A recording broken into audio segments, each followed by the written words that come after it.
Hello guys, so I hope you have a great day today. Because I think I'm not recite or giving the break amongst 2 or 3 days, but I'm still update my media social also. So I keeping update for everyone also. And I think I believe that everyone have many obstacles, but how we want to take the obstacle as a positive vibe in our life also. So I think thank you for the friends. For me, I will call them as a friend, because they really give some advice to me, and then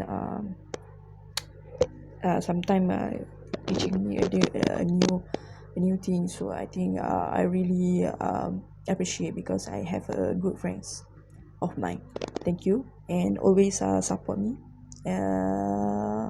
during the hard time also, or happy time also, and always giving merciful to others, and have a mercy to me. Thank you so much. Thank you so much. Thank you so much. Okay. But today I want to keep on to recite the Bible verse on the chapter Leviticus, on the chapter 24, and the Leviticus on the chapter 24. Okay. But I will recite it on the Bible, on the Bahasa, because I think some of my friends also came from the same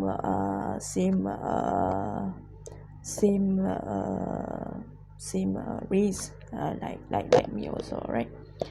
Okay, pada hari ini Injil akan memberitakan tentang fasa imamat yang ke-24, iaitu minyak untuk lampu. Iaitu pada fasa pertama Tuhan berfirman kepada Musa, iaitu perintahkanlah kepada orang Israel supaya mereka membawamu minyak zaitun tumbuk yang tulen untuk lampu, supaya lampu dapat dipasang dan tetap menyala. Harun harus tetap mengatur lampu-lampu itu di depan takbir yang menutupi tabut hukum di dalam kemah pertemuan dari petang sampai pagi di hadapan Tuhan. Itulah satu ketetapan untuk selama-lamanya bagimu turun-temurun. Di atas kandil dari emas murni haruslah tetap diaturnya lampu-lampu itu di hadapan Tuhan. Roti sajian engkau harus mengambil tepung yang terbaik dan membakar 12 roti bundar daripadanya. Setiap roti bundar harus dibuat dari 2/10 efa. Engkau harus mengaturnya menjadi 2 susun, 6 buah sesusun di atas meja dari emas murni itu di hadapan Tuhan. Engkau harus membubuh kemenyan tulen di atas tiap-tiap susun. Kemenyan itulah yang harus menjadi bagian ingat-ingatan roti itu, yakni suatu korban api-apian bagi Tuhan. Setiap hari Sabat ia harus tetap mengaturnya di hadapan Tuhan. Itulah dari pihak orang Israel suatu kewajiban perjanjian untuk selama-lamanya. Roti itu teruntuk bagi Harun serta anak-anaknya, dan mereka harus memakannya di satu tempat yang kudus. Itulah bahagian maha kudus baginya dari segala korban api-apian Tuhan. Itulah suatu ketetapan untuk selama-lamanya. Penghujat nama Tuhan dihukum, lain-lain kejahatan. Okay, pada fasa yang ke-10, pada ayat yang ke-10, iaitu pada suatu hari datanglah seorang laki-laki, ibunya seorang Israel, sedang ayahnya seorang Mesir, di tengah-tengah perkemahan orang Israel, dan orang itu berkelahi dengan seorang Israel di perkemahan. Anak perempuan Israel itu menghujat nama Tuhan dengan mengutuk, lalu dibawalah ia kepada Musa. Nama ibunya ialah Selomit binti Dibri dari suku Dan.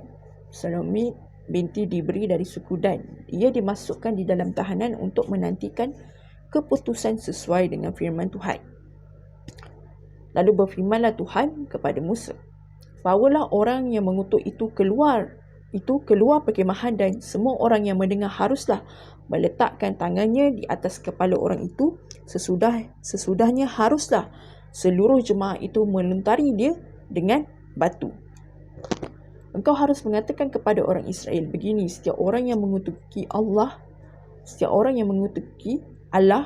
harus menanggung kesalahannya sendiri. Siapa yang menghujat nama Tuhan, pastilah ia dihukum mati dan dilontari dengan batu oleh seluruh jemaah itu, baik orang asing maupun orang Israel asli. Bila ia menghujat nama Tuhan, haruslah dihukum mati.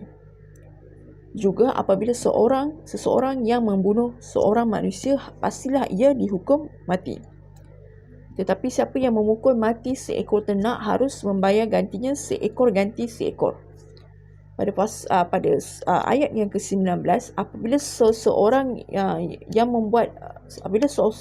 membuat orang sesamanya bercacat, maka sepertilah yang telah dilakukannya, begitulah harus dilakukan kepadanya. Patah ganti patah, mata ganti mata, gigi ganti gigi, seperti dibuatnya orang lain bercacat, begitulah harus dibuat kepadanya.